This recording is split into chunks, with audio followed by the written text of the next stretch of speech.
(12월이) 되었습니다. 마지막은 항상 아쉽기 마련인데 시간은 미안한 마음도 없는 듯이 쏜살같이 달려와서 안겼습니다. 떼어내고 손사래를 쳐도 아랑곳하지 않고 자기의 할 일이라고 이미 우리 품에 다가와 서 있습니다. 일주일 동안 평안하셨는지요? 이번 달에는 어떤 일을 계획하고 계신지요? 여전히 허겁지겁 살아가기에 바쁠 터이지만 그래도 잠시 눈을 감고 살아온 지난 1년에 대한 기억과 살아갈 다음 1년에 대한 기대를 가지고 하나님 앞에 서는 것이 어떠하실지 하는 생각이 듭니다. 이번 주 제9과의 제목은 권세자들을 향한 선교입니다. 교과가 진행될수록 점차로 선교의 대상이 명확해지고 확대되고 있는데요. 오늘은 세상의 권세자들 역시 선교의 대상이 되어야 한다는 말씀을 전하면서 5부류를 소개합니다. 그리고 그들이 각자 어떠한 상황에 처했었는지와 그들이 선택한 길이 무엇이었는지 밝혀주고 있습니다. 이번 주 교과의 기억절입니다. 사람이 만일 온 천하를 얻고도 제 목숨을 잃으면 무엇이 유익하리요? 사람이 무엇을 주고 제 목숨과 바꾸겠느냐? 이 성경 구절은 인간의 목숨만큼 중요한 것은 없다는 보편적이면서도 항구적인 진리를 말하고 있습니다. 그러면서 이번 주에 다루는 권세자들도 이 범주에서 벗어나지 못하고 있다. 그들에게도 생명은 그 무엇보다도 중요하다고 제언합니다. 왕이든 장관이든 그리고 지식인이든 부자이든 지도층이든 그들 모두에게 구원은 최우선적인 과제이기에 그들에게도 구원의 기회가 주어져야만 합니다. 기억절 말씀을 간략하게 줄여보겠습니다. 무엇으로 제 목숨과 바꾸겠느냐? 바꿀 수 있는 것이 전혀 없습니다. 그러기에 모두의 생명이 중요합니다. 그 생명을 위한 구원의 길, 그것은 전파되어야 하는 것입니다. 매일의 주제를 살펴보도록 하겠습니다. 일요일 느부갓네살, 월요일 나아만, 화요일 학식 있는 사람들에게 전하기 니고데모, 수요일 부자를 향한 선교, 목요일 권세자를 향한 선교. 각날의 성경 범위에서 알 수 있듯이 이번 주의 교과는 5부류의 주인공들의 상황을 쫓아가면서 기록하고 있습니다. 본문의 5주제를 구분하여 재구성해 보도록 하겠습니다. 일요일과 월요일과 화요일을 왕, 장군, 지식인 이야기하면서 문인적인 입장에서의 권세자들, 권력가들에 대해서 이야기하고요. 수요일과 목요일은 부자들, 그리고 사회의 지도층들인 권세자들에 대해서 이야기를 하고 있습니다. 약간의 성격이 다를 뿐 똑같이 이들 모두가 권세자들, 권력자들이라고 표현할 수 있습니다. 전체 배경을 확인해 보도록 하겠습니다. 중요 단어들을 찾아보겠습니다. 부자와 권세자도 포함된다. 부자와 권세자의 구원에도 부자와 권세자를 향한 전체 배경에서는 부자와 권세자 이렇게 이야기하는데요. 세상의 권세자들, 그들에게도 은혜와 구원이 필요하다 하는 말씀을 주시고 있습니다. 각 부분을 살펴보도록 하겠습니다. 첫 번째 부분에서는요, 성경은 세상을 위한 하나님의 진리의 계시입니다. 성경은 인간의 본성에 대해서도 진실을 말하고 있습니다.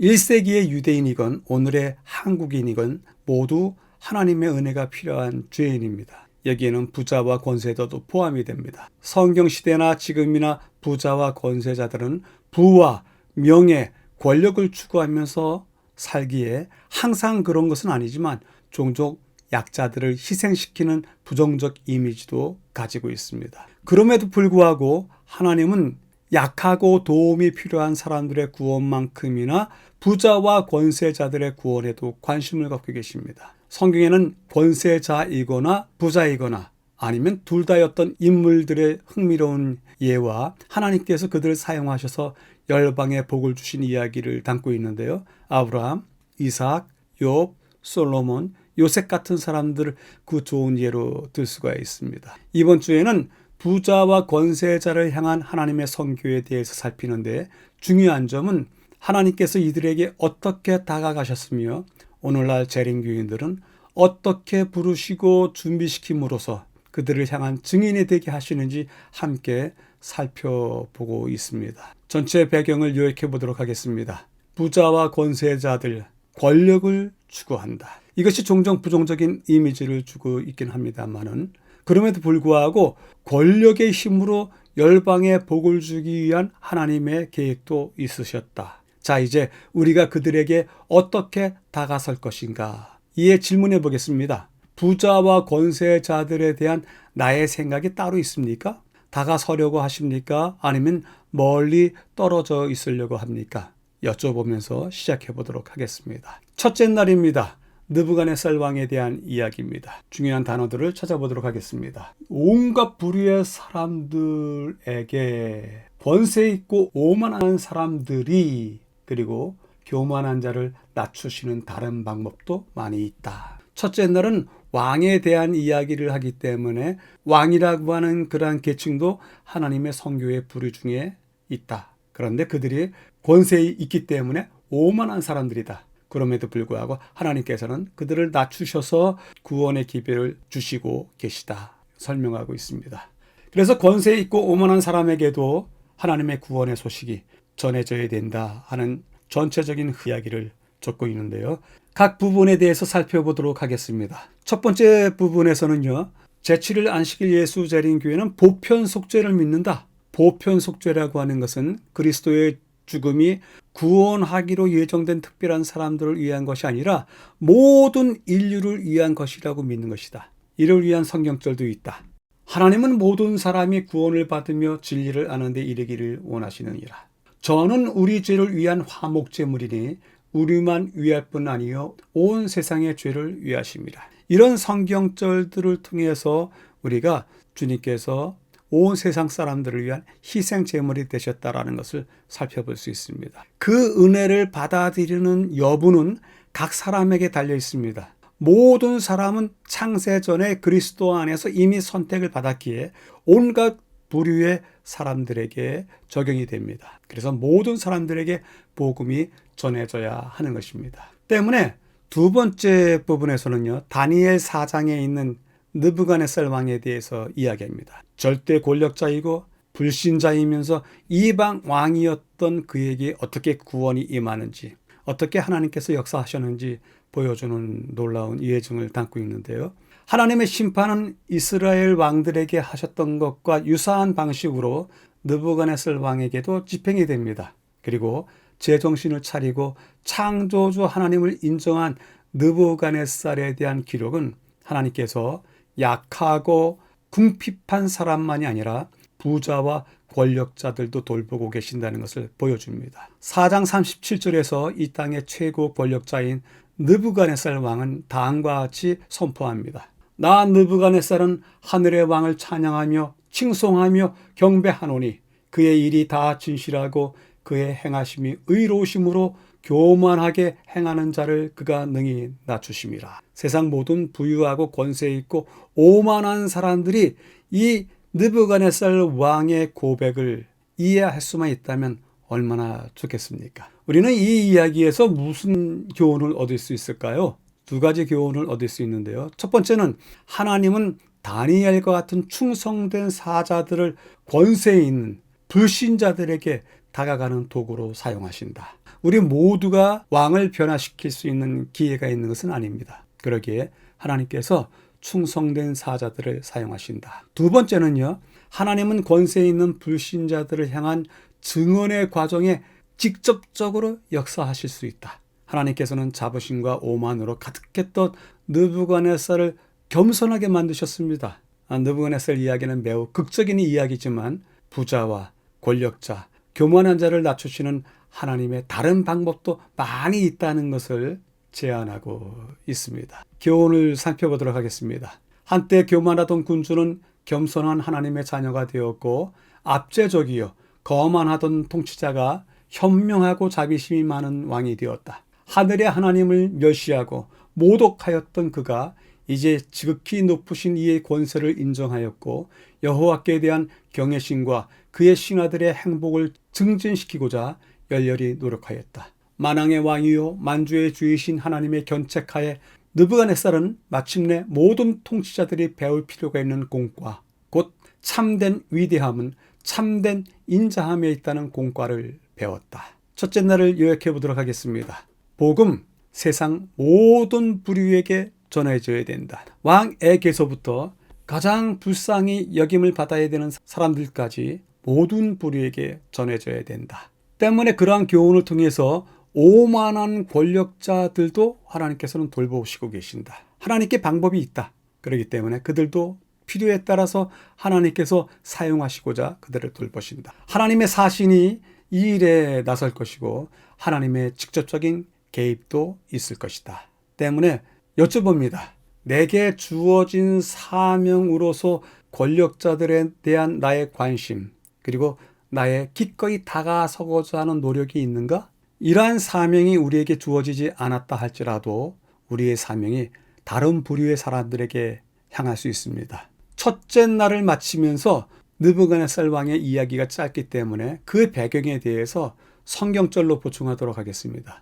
왕이요, 왕은 열왕의 왕이시라. 하늘의 하나님이 나라와 권세와 능력과 영광을 왕에게 주셨고, 왕은 하나님께서 주신 나라와 권세와 능력과 영광을 받았습니다. 그러게 열왕의 왕입니다. 그런데 그 왕이 사람에게서 쫓겨나서 들짐승과 함께 거하며 소처럼 풀을 먹으며 하늘 이슬에 젖을 것이요 이와 같이 7대를 지낼 것이었습니다. 자기의 백성, 신하, 부하들에게서 쫓겨났습니다. 정치의 어두운 역사가 다 그렇습니다. 배신하고 배신당하고 몰아세우고 험담을 하고 그리고 쫓아내고. 그런데 느부갓네살 왕이 그러한 대상이 되었습니다. 왕이 너무 교만하기 때문에 하나님께서 그들을 통해서 그렇게 만드셨을 수도 있습니다. 그리고 제정신이 돌아왔습니다. 지금 나 느부갓네살이 하늘의 왕을 찬양하며 칭송하며 존경하노니 그의 일이 다 진실하고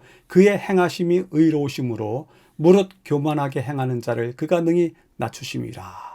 느부갓네살 왕이 제정신이 들어왔고 하나님을 찬양하는 고백을 합니다. 자랑과 배신과 분노가 가득한 세상에서 그 정점에 서 있는 왕을 구원하시는 하나님의 직접적인 간섭을 보게 됩니다. 느부갓네살 왕에 대한 이야기를 몇 구조를 통해서 흐름을 잡을 수 있으리라 생각합니다. 둘째 날입니다. 나아만 장군에 대한 이야기입니다. 중요 단어들을 찾아보도록 하겠습니다. 다만 여호와께 드리겠나이다. 우상 숭배를 하는 자신의 나라에서 평안히 가라. 둘째 날은 나아만과 관련되어 있는 직접적인 그의 간증, 또 그를 대했던 선지자의 간증이 나와 있는데요.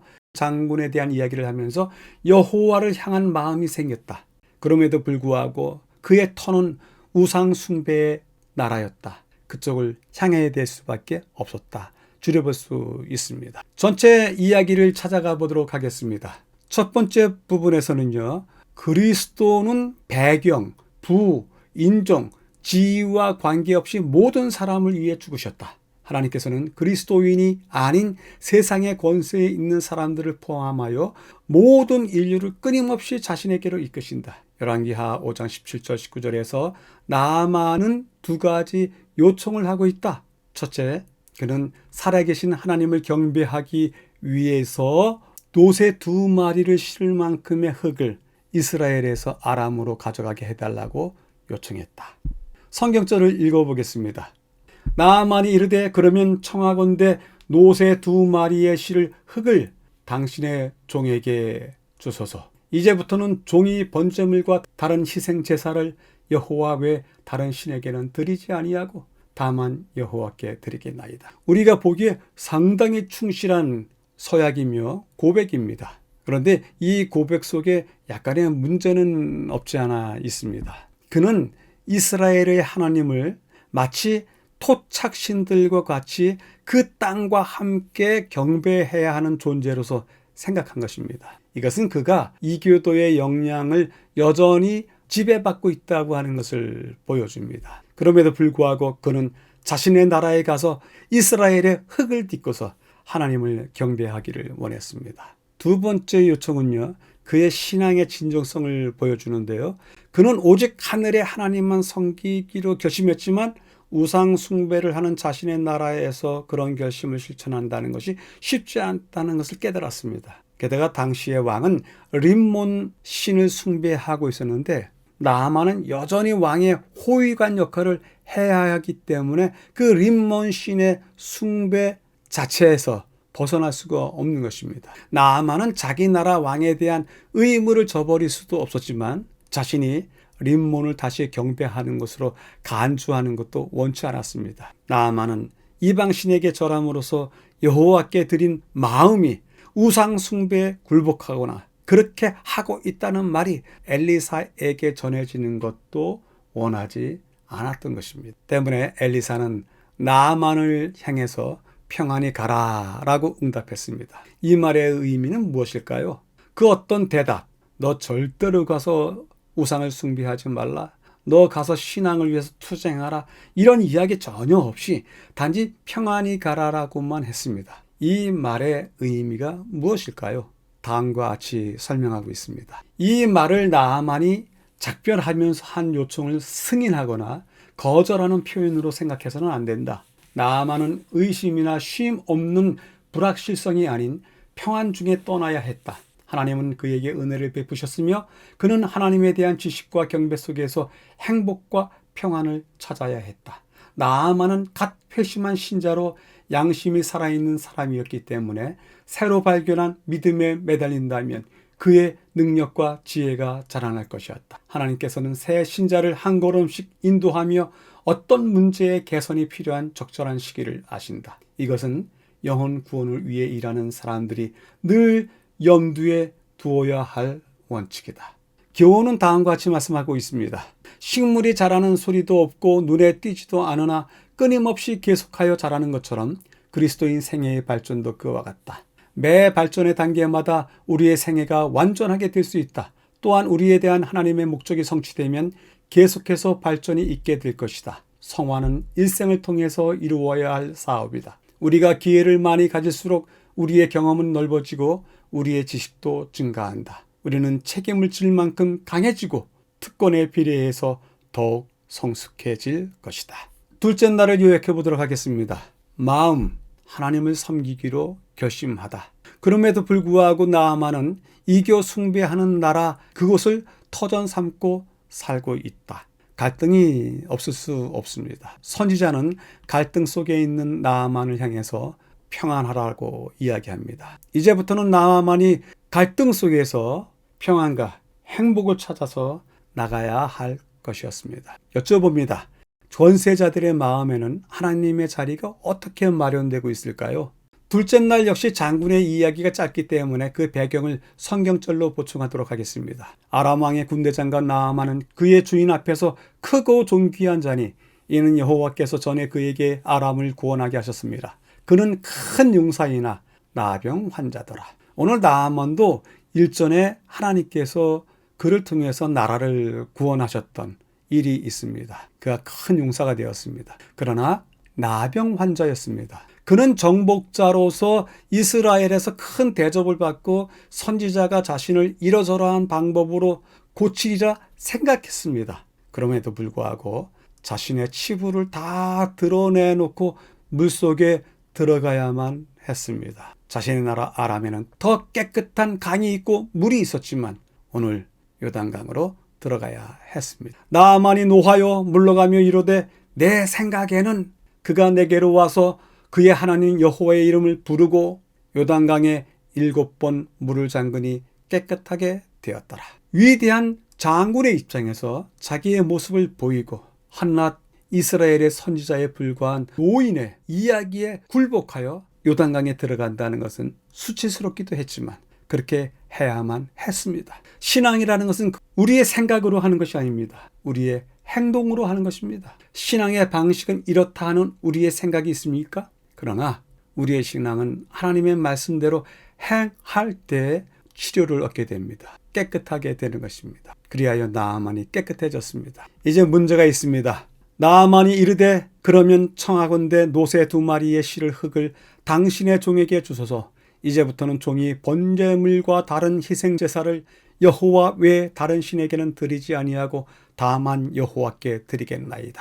자신을 깨끗하게 했던 그 하나님에 대한 경배와 찬양이 당연합니다. 여러분들이 보시는 사진이 림몬 신인데요. 고대 제국에서는 왕권이 신권과 같이 가기 때문에 이 신은 왕의 힘이 있고 왕은 이 신의 힘으로 자기의 자리를 보존하였습니다. 그런데 나아만은 그가 만난 하나님으로 말미암아 그의 땅에서 살아가야 합니다. 이에게 평안이 있기를 바라는 것은 당연합니다. 우리 모두도 그렇습니다. 신앙에 갓 들어온 초심자들에게 마음으로 바랄 것은 그들의 마음에 어떤 갈등이 있더라도 그들이 하나님 안에서 행복과 평안을 찾기를 바라는 마음 간절합니다. 셋째 날입니다. 학식 있는 사람들에게 전하기. 니고데모. 중요한 단어들을 찾아보도록 하겠습니다. 영적인 갈망이 있었다. 마음을 움직였기 때문이다. 돌아가신 후에도 그분을 공경하였다. 정리해보면요. 지식과 지혜의 소유자. 그 안에 갈망이 있었다. 어떻게 이야기가 끌려가는지 본문을 확인하도록 하겠습니다. 니고데모는 학식이 있는 사람이었습니다. 유대인의 지도자였고요.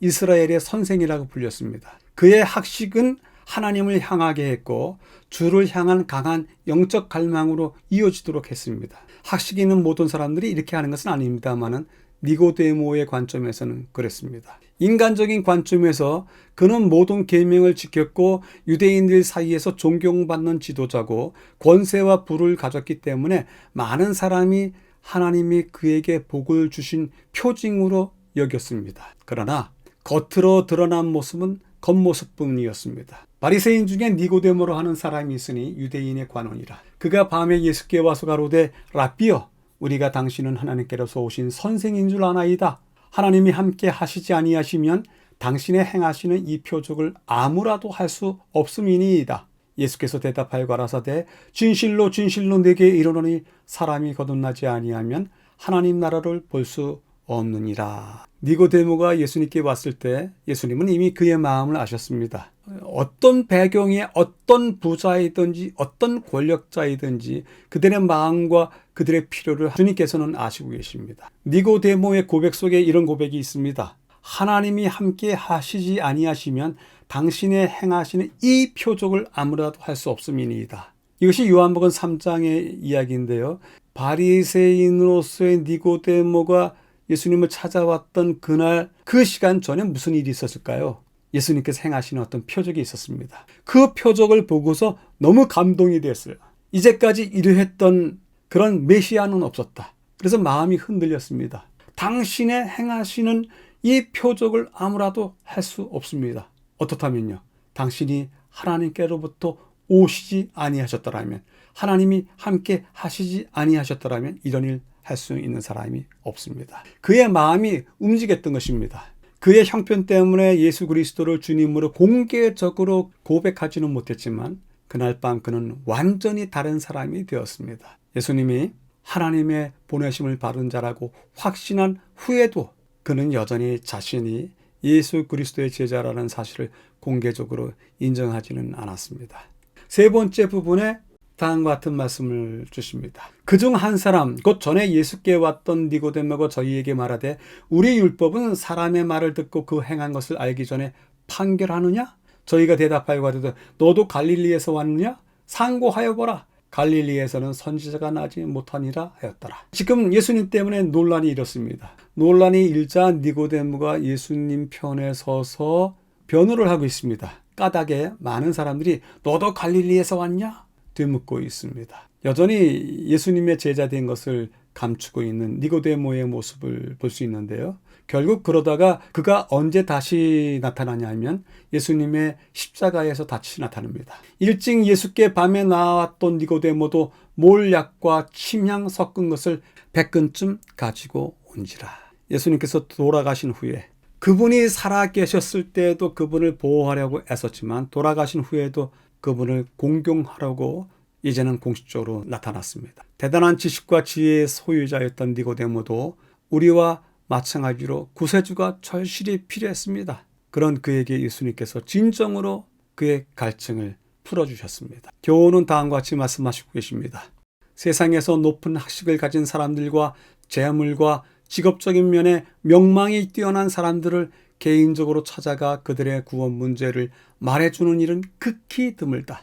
그러나 그렇게 해서는 안 된다. 낭떠러지를 향해 급하게 달려가는 사람을 보게 된다면 우리는 그 사람의 지위나 직업을 상관하지 않고 지체 없이 뒤로 물러나도록 소리칠 것이다. 이같이 우리는 사람들에게 저희 영혼이 위기에 처해 있다는 경고를 지체 없이 말해 주어야 한다. 셋째 날을 요약해 보도록 하겠습니다. 존경받는 모습의 권세자 니고데모. 그러나 겉모습뿐이었다. 권세자들 모습이 다들 그렇지 않을 것인가? 니고데모를 통해서 유추해 볼 수 있습니다. 그들도 마음의 변화가 필요로 하다. 그 마음의 변화를 말씀으로 이루는 것이 니고데모를 통해서 드러났다. 지식과 지혜, 그거 구원과 무관하다. 그들에게도 구주가 필요하다. 이런 방식으로 요약해 보도록 하겠습니다. 여쭈어봅니다. 지식인과 지혜자들에게 다가서는 방법은 무엇일까요? 상당히 어려운 질문일 수 있지만 방법이 있을 것입니다. 세 번째 날 니고데모 이야기는 많은 교훈과 기독교의 근본적인 구원관을 다루는데요. 중요한 증언이 나와 있습니다. 성경절로 보충해 보도록 하겠습니다. 니고데모가 예수님을 밤에 찾아왔다는 이야기는 물리적인 시점으로서, 시간적인 시점으로서도 밤이지만 많은 성경학자들은 그 개인이 처해 있는 생애의 시점도 어두운 때였다고 설명합니다. 즉 시대적인 절망을 품고 살았고 신앙적인 낙담을 품고 살았던 그러한 어두운 때 니고데모가 처해 있었다고 이야기를 합니다. 그런 그가 예수님에게서 배운 이야기는 다른 것이 아니라 거듭남에 대한 이야기인데요. 거듭났다고 하는 것은 자신이 그렇게 자랑하는 것, 언사로 나타나는 것이 아니라 바람과 같이 자기 자신도 주변 사람도 느끼지 못하는 가운데 그가 변화를 경험하는 것이라고 이야기합니다. 때문에 나는 영적으로 다른 사람과 다르다라고 이야기하는 사람은 그가 자신이 바람이 되어서 그렇게 이야기하는 것입니다. 자신이 바람입니다. 그리고 바람이 자기 주위에 있다는 것을 자랑스럽게 삼아서 이야기하는 사람이 분명합니다. 그러나 성령으로 난 사람은 그렇지 않다라고 이야기합니다. 바로 니고데모가 그랬습니다. 전혀 아무런 흔적을 찾아볼 수 없었습니다. 그런데 결정적인 때가 왔습니다. 일찍 예수께 밤에 나왔던 니고데모도 몰약과 침향 섞은 것을 100근쯤 가지고 온지라. 이에 예수의 시체를 가져다가 유대인의 장례법대로 그 향품과 함께 세마포로 쌌더라. 예수님은 십자가에서 내린 두 사람이 있는데요. 그 두 사람 중에 하나가 니고데모이고 또 한 사람은 마지막 다섯째 날에 배우는 아리마대 부자 요셉입니다. 정말 위대한 일을 했던 두 감추었던 제자에 대한 이야기를 오늘 우리가 접하게 됩니다. 넷째 날입니다. 부자를 향한 선교. 중요한 단어들을 찾아보도록 하겠습니다. 부요함, 그것이 위험한 덫이 될 수도 있다. 그리고 돈이라고 하는 것, 부요라고 하는 것, 그건 죽음을 명쾌할 수 없는 것이다. 오직 복음만이, 오직 믿음으로 구원을 우리가 받는 것이다. 삭개오는 예수님께 사로잡혀서 그가 자신의 재물을 내어놓을 수 있었다. 재물, 덫이 될 수도 있고 사람을 사로잡기도 한다. 그리고 그 얘기를 정리하면서 삭개오에 대한 이야기를 넷째 날에 하시고 있습니다. 확인해 가도록 하겠습니다. 마태복음 19장 16절 22절에 나오는 이야기인데요. 그 청년이 가로되 이 모든 것을 내가 지키어 싸우니 아직도 무엇이 부족합니까? 너희에게 말하노니 약대가 바늘귀로 들어가는 것이 부자가 하나님 나라에 들어가는 것보다 쉬우니라. 부자 관원 이야기 속에 나오는 위대한 성경 구절입니다. 내가 모든 것을 다 지켰습니다. 아직도 무엇이 부족합니까? 부자가 하나님의 나라에 들어가는 것보다 약대가 바늘귀로 들어가는 것이 더 낫다. 예수님께서 이 말씀을 하셨을 때 이 말씀은 부자가 구원을 받을 수 없다는 뜻이 아닙니다. 그러나 주의하지 아니하면 정말로 구원을 가로막는 장애물이 될 수 있다라는 것을 이야기해 주고 있습니다. 두 번째 부분에서는요. 부자나 가난한 사람이 끝내는 같은 결과, 곧 죽음을 마주하게 된다. 이는 부자도 다른 사람들과 마찬가지로 구원이 절실히 필요한 이유이다. 돈으로 그 어떤 것도 살 수 있을 것 같지만 죽음만은 돈으로 살 수 없다. 죽음에서 벗어나는 일은 돈으로 살 수 없다. 때문에 구원은 오직 믿음으로 간구하는 사람들에게 값없이 주는 예수님의 선물이다. 나는 부활이요 생명이니 나를 믿는 자는 죽어도 살겠고 무릇 살아서 나를 믿는 자는 영원히 죽지 아니하리라. 이것을 내가 믿느냐? 부자에게도 이 복음은 동일합니다. 이 조건은 동일합니다. 젊은 부자 법관과 달리 삭개오가 있었는데요. 보도록 하죠. 삭개오라 이름하는 자가 있으니 세리장이요 또한 부자라. 삭개오가 서서 주께 여짜오되 주여 보시옵소서. 내 소유의 절반을 가난한 사람들에게 주게 싸우며 만일 네 것을 토색한 일이 있으면 4배나 갚겠나이다. 예수께서 이르시되 오늘 구원이 이 집에 이르렀으니. 삭개오의 이야기는 젊은 부자 관원과는 조금 다릅니다. 삭개오는 예수님의 부름을 따랐습니다. 삭개오에게는 가진 것을 팔아서 가난한 사람에게 주라고 말씀하지 않으셨습니다. 대신에 젊은 부자 관원에게는 그 얘기를 하셨는데, 왜냐하면 그가 얼마나 돈에 사로잡혀 있었는지를 아셨기 때문에 그렇게 하셨습니다. 삭개오는 이미 예수님을 만나기 전에 예수님에 대한 열렬한 갈망이 있었던 것이 분명합니다. 비록 예수님이 삭개오의 집에서 무슨 말씀을 하셨는지 다 알 수는 없지만 예수님께서 위를 쳐다보시면서 그의 눈을 맞추던 그 순간 그는 이미 모든 것이 변해야 된다는 것을 느끼고 변화함으로 그 나무를 내려왔다고 생각이 듭니다. 분명합니다. 예수님을 만나고 회심을 했고 자신의 삶의 변화가 필요하다는 것을 알았고, 그렇기 때문에 자신의 재산과 관련해서 스스로 무엇을 해야 하는지를 알고 있었습니다. 그리고 모두에게 공표를 하는 것입니다. 교훈의 말씀입니다. 그분은 너희는 가서 모든 족속을 가르치라. 만민에게 복음을 전파하라고 말씀하셨다. 제자들이 이 말씀의 깊은 뜻을 깨달을 수 있도록 이 말씀이 여러 번 반복되었다. 높은 자나 낮은 자나 부자나 가난한 자를 막론하고 땅에 거하는 모든 거민에게 하늘의 빛이 밝고 힘있게 비춰야만 하였다. 제자들은 세상을 구원하는 사업에 있어서 저희 구주와 동력자가 되어야만 하였다. 넷째 날을 요약해 보도록 하겠습니다. 재물, 때때로는 덫이 될 수 있다. 성경은 결코 부자를 정죄하지 않는다. 대신에 그들에게도 구원이 필요하다고 이야기한다. 삭개오는 뽕나무 위에서 큰 변화를 느꼈다. 가난한 자들의 벗이 되어 자기의 집으로 모두를 초청하였다. 그래서 여쭤봅니다. 부자가 하나님 나라에 들어가기가 어렵다는 성경 말씀은 어떤 의미일까요?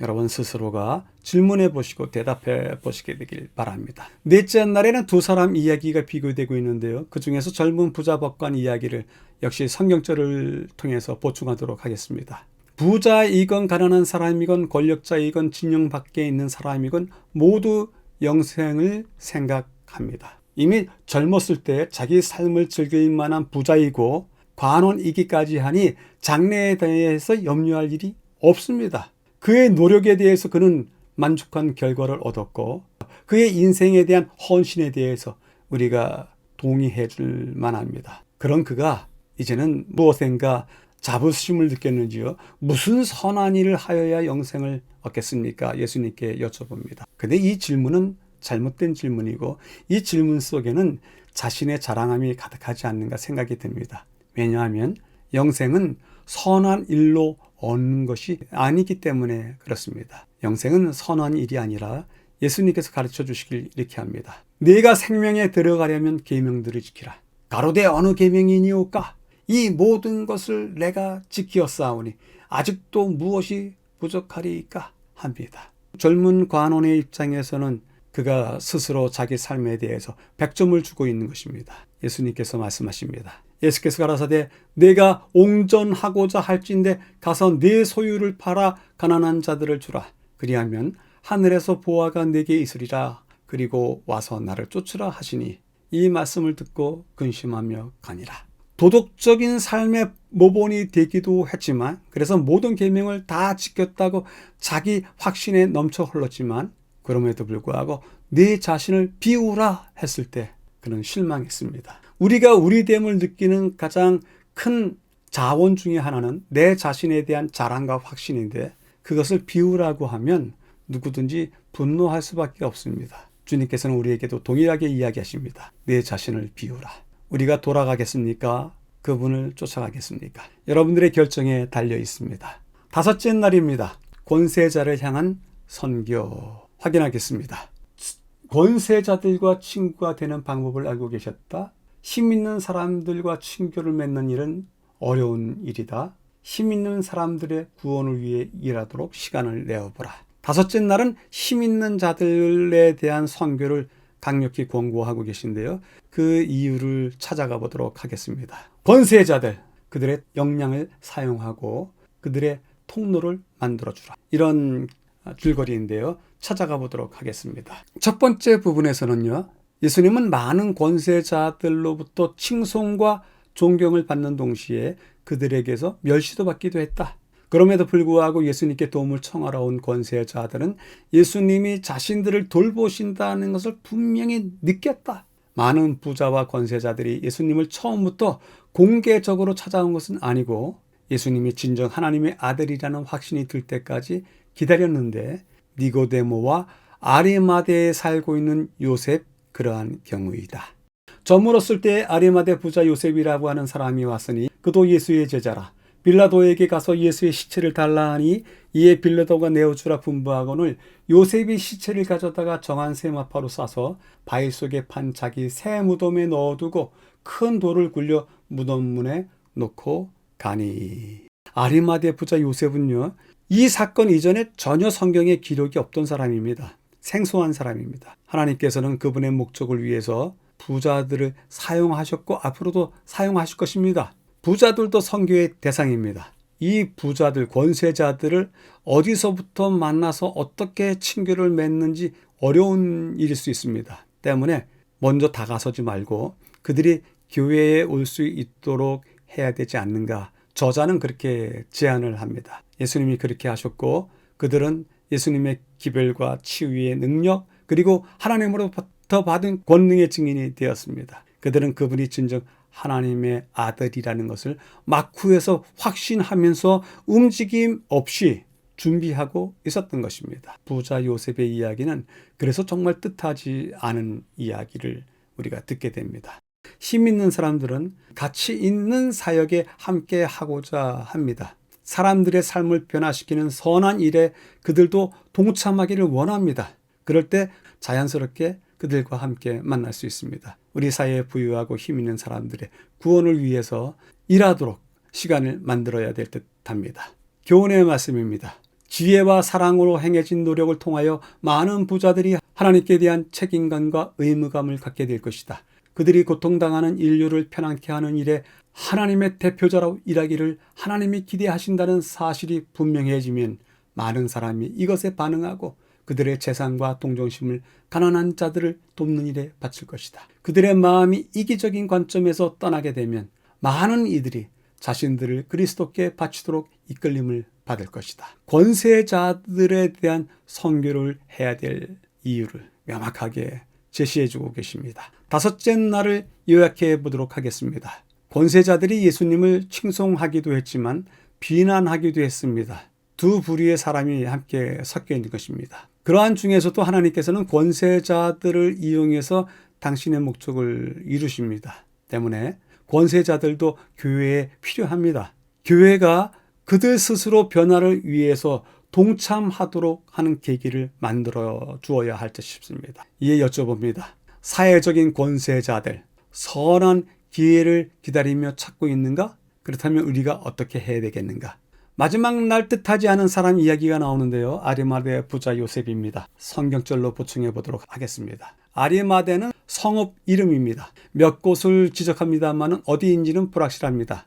그는 뭇 대중에게 자신이 예수를 믿는 사람이라고 공개적으로 드러내지 않았지만 그분의 제자였고 존경받는 공회원이었고 하나님의 나라를 기다리는 자였습니다. 마가복음에는 이 요셉이 빌라도에게 가서 당돌하게 요구했다고 적습니다. 사회적인 충격을 안겨줄 만한 사건입니다마는 자신이 해야 할 일이고 이제는 자신을 드러내야 될 일이라고 여겼기 때문에 그가 권력 앞에 나선 것입니다. 아리마대 사람 요셉은 예수의 제자이나 유대인이 두려워 그것을 숨기더니 이 일 후에 빌라도에게 예수의 시체를 가져가기를 구하며 빌라도가 허락하는지라.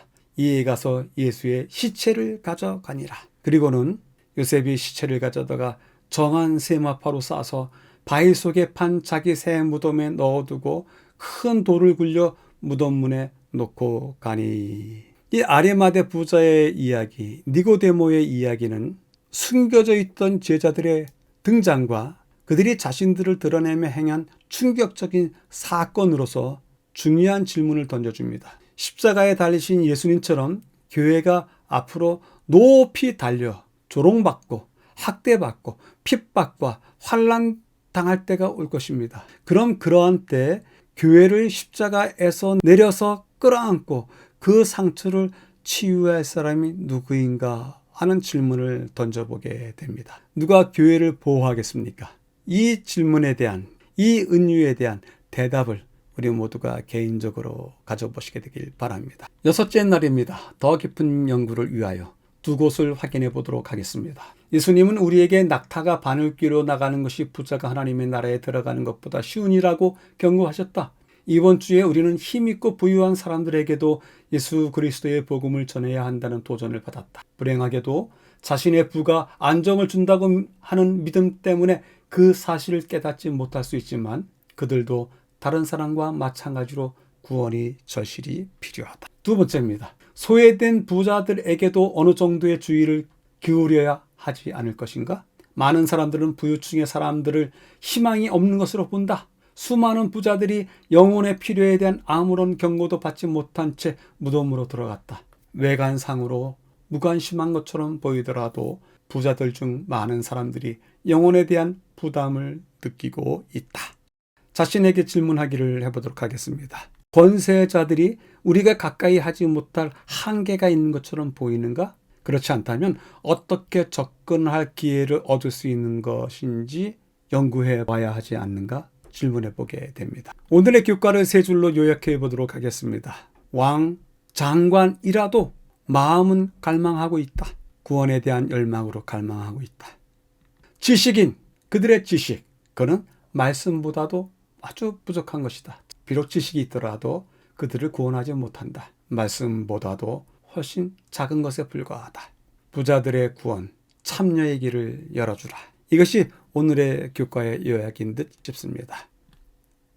본 학회의 교과 연구에 참여해 주신 여러분들께 감사드립니다. 다음 주에 다시 뵙겠습니다. 감사합니다.